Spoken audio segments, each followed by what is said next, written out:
Good afternoon, I'm Brian Reagan. This is Tyler Kelly. And we welcome to our midday meditation. Today we're in Isaiah 51. Tyler, if you read verses 1 through 3 and verse 9. Listen to me, you who follow after righteousness, you who seek the Lord, look to the rock from which you were hewn, and to the hole of the pit from which you were dug. Look to Abraham your father, and to Sarah who bore you, for I called him alone, and blessed him, and increased him.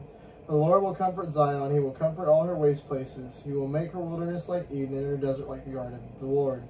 Joy and gladness will be found in it, thanksgiving and the voice of melody. Awake, awake, put on strength, O arm of the Lord. Awake as in the ancient days, in the generations of old. Are you not the arm that cut Rahab apart and wounded the serpent? All right. And this is talking about God restoring Israel.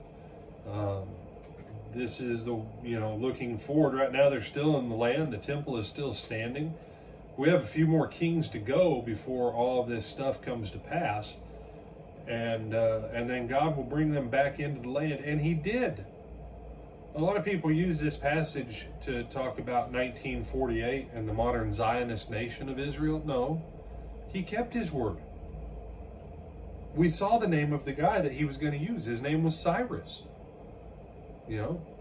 Big fan of keep it in its context. Keep it in its context. And so the Lord lays out, and he says, so the ransom to the Lord, verse 11, shall return, come to Zion, with sing with everlasting joy on their heads. They shall obtain joy and gladness. Sorrow and sighing shall flee away. And they had that in the time of Messiah. They had that for years. Then they got a little squirrely. It was their choice. The closer they got to God, the more joy and gladness they had, and the more sorrow and sighing would flee away. And then verse 12, I am he who comforts you. Who are you that you should be afraid of a man who will die, or the son of man who's like grass? And you forget the Lord your maker, who stretched out the heavens, laid the foundation of the earth. You have feared continually every day because of the fear of the oppressor, when he is prepared to destroy. And where is the fury of the oppressor? And the Lord asked that question. And that reference to Rahab kind of touches again in verse 15. I am Lord your God, who divided the sea, whose waves roared. The Lord of hosts is his name.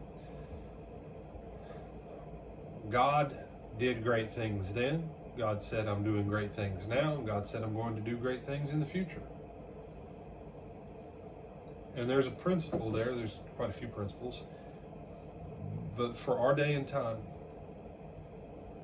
if we would put our focus back on God and our loyalties, we wouldn't have to worry about China. We wouldn't have to worry about Russia. We wouldn't have to worry about any of that garbage. God would have our backs as a nation. And